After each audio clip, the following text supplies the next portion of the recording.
everyone, welcome back to Absolutely Marvel and DC. My name is Benny, that is Hassan, and we're going to have a little bit of a debate that I saw on Twitter.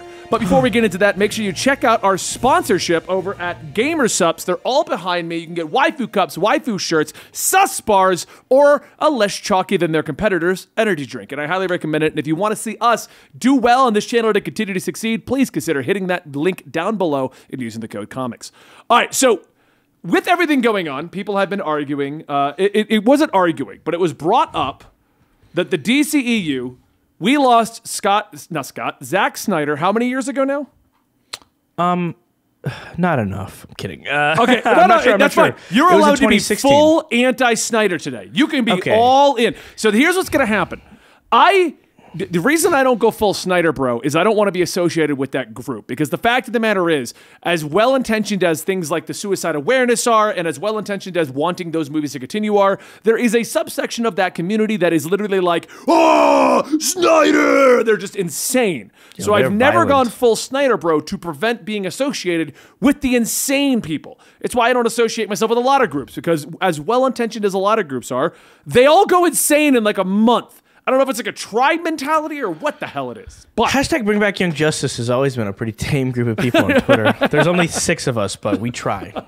So today, though, I saw this fun tweet, and I was like, this is going to be great for me and Hassan. It'll probably be a quick video. But Snyder's last movie was officially that he had a full hand in Wonder Woman 1, okay? We're not counting Zack Snyder's Justice League at the moment. That'll be discussed later.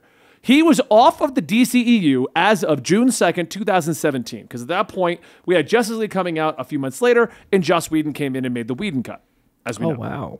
Incredible guy, Joss Whedon. That means that we are now at 5 years since Zack Snyder left. And the argument of you people, I'm talking you people, Hassan, you anti-Snyder people, has been that if we get rid of Snyder, the DCEU is going to be fixed, it's going to be incredible, and we will prove we didn't need him. Well, I am in the camp of that is completely false, because what the hell has happened in 5 years? Okay, hold on. That's the argument. That's not the argument I'm making. The argument I'm making is DC is incredibly mismanaged to ever let a guy like Zack Snyder take a mainline movie to kick off a universe when he has a vision for the characters that's not what the characters are necessarily. Maybe that's what they are in certain incarnations, but not in their main incarnations. And then the kickoff left a sour taste, and then now DC's been chasing franchises left and right.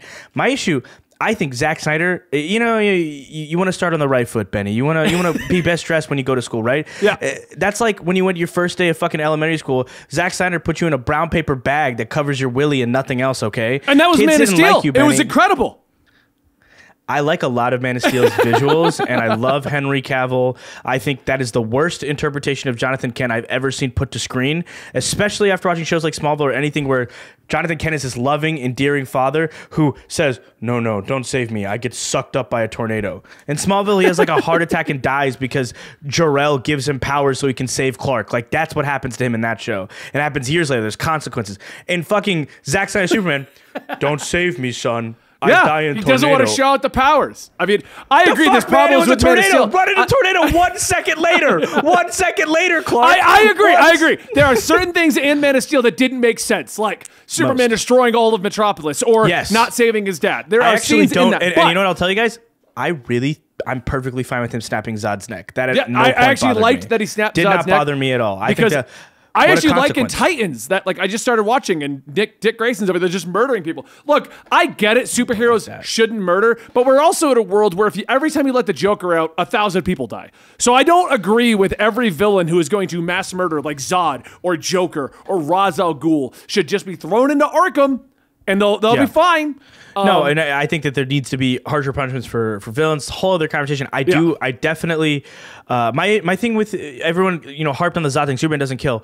That could be Zack Snyder was like, in 3 movies, I want him to become the real Superman because that's a really cool idea. I'm Zack Snyder. They did with Spider-Man. No, instead, no, shut the fuck. I'll get you with this one. Hold on, no. 3 movies for us to get Spider-Man. It took 3 movies for us to get Spider-Man. He had the heart and soul of the same character all the way through. No, he didn't even swing.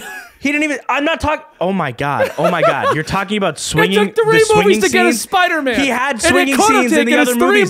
They just weren't what we wanted. They weren't what we wanted. But he was always the same Peter Parker, the same morality, the same morals. He just hadn't said great power, great responsibility. He already had an Uncle Ben die. He basically said great power, great responsibility in his first appearance, in his first scene with Tony, where he's like, when the bad things happen, then and you don't do something, that's when you know it's your fault. He said that. Don't ever have this discussion with me again. So anyway, Zack Snyder's movies were Man of Steel, Batman v Superman, Suicide Squad, Wonder Woman. Now, what I liked about Suicide Squad got butchered as well because that was the David Ayer thing, and that was a whole different thing in itself. Bring back the Ayer cut. But I will say, look, I've liked the Snyder movies, but I've also agreed they're not the Superman, Batman, Wonder Woman that we've known from the past. I've always said that. But that doesn't mean we can't get a different vision, a different thing. I wonder if, because for 5 years, DC has been just spinning its wheels, like, are they linked? Are they not? Let's look at Wonder Woman 1984. What the hell was that? Like, what was Birds of Prey? They don't do anything. They don't say anything. Yeah. They don't link to anything. Well, I think DC's lack leadership. Do you think that these 5 years have been better than if we had just let Snyder finish? Because he'd be done now. All the movies would be done. They'd all be linked up. We'd have the whole weird plot with Lois Lane having Batman's baby and everything. I think that would have potentially, in theory, and I could be very wrong about this, but I remember when Batman v Superman was coming out, and it was still a conversation of whether we were going to go see, because it was almost the same weekend, right? Captain America Civil War or Batman v Superman. I remember that year specifically of like, oh, we're getting 2 big superhero movies. By the time 1 or 2 reviews had come out of that, it was very clear that not one person that I knew in my friend group, this is my friend group, guys, anecdotal, chill out, we didn't give a shit about Batman v Superman. None of us saw it in theaters. I watched it later. I fell asleep through it 3 times, and then eventually I did like wake up and sit through the whole thing. And there were parts of it that were visually stunning, and I liked Ben Affleck's suit, and I love Henry Cavill. I think if we would have seen his vision all the way through, by the end of it, people would have not enjoyed it. Like, the Snyder Bros are writing and dying because they lost something. Yeah. Right? They're like people who bond over a common enemy. It's like what Sasuke wanted to do at the end of Naruto. Well, it's the issue I have with social media in general right now. You can have this outlying theory or this outlying opinion on something that you really shouldn't be talking publicly, but you go on social media and suddenly you can easily create an echo chamber of people who agree with your bad take on things. And then you have problems like WB giving Zack Snyder's Justice League, which I've said the first hour is just what the hell is going on, but the rest of it played out much better. But then you give them that, and they're like, well, we can get the rest of it. No, that's not how this works, but now people think it is. No, and I remember watching, I never watched the original Justice League. I didn't watch it. I watched Zack Snyder's Justice League. That was my first big Zack Snyder project that I was like, I'm going to fucking watch this thing all the way through. And I liked Watchmen back in the day too. So there's things of his work that I like. His body of work is not bad. He is not a bad director. Let me be very clear. He genuinely isn't. He might be a slow-paced director, but that's the type of storytelling that some people enjoy. What he is fundamentally, though, is a guy who doesn't enjoy characters in their mainline incarnation. He enjoys expectation subversion. He enjoys creating his own path, which is great. I'd actually love to see him write a book. I think that'd be awesome. And then maybe that book gets adapted into another medium, whether it's animation or down the road a movie. But for the mainline movie series, I think it should reflect the comics. It should reflect, what is the most successful animated series of all time? That might be an exaggeration, but Justice League the animated series, so beloved by people. Yeah. I think there's a lot that we could pull from these incarnations of like really lovable Superman, really lovable, Batman, like things that make sense. And then you could venture into the unknown down the road with, had we not started with Snyder, had we started with somehow Feige works at DC, right? And Feige's a big DC Comics fan, so he's writing these stories. By now, we would have Dick Grayson probably just would have left Batman based on what he would have 3 movies, and he would be on the Titans, would probably have a Judas Contract movie, and by the end of it, he would be Nightwing, and then we'd have a Nightwing movie or a Titans movie, right? We would have, Wally West. Like, there's so many different things that I think could be going on in the universe based on like how Marvel has expanded. How would have DC expanded had they done really well initially? And that's the question. I think Zack Snyder set them up to not do well initially. The problem I feel with Zack Snyder and what made a lot of these issues work, if you look at the plots of Justice League 2 and Justice League 3 and the way he was going to plan things out with, Lois Lane having Bruce Wayne's baby, Bruce Wayne fighting against Superman, them all having to come together through time travel, I feel like all of that could have worked. The issue I've always said is that we went straight to an Elseworlds storyline. I mean, look at comic books. We have storylines like White Knight. We have Neo Gotham. We have stories like Dark Knights of Steel. And these are huge. They're gangbusters. But we also have Batman, Superman, Wonder Woman. So if you want classic takes on the characters, they exist.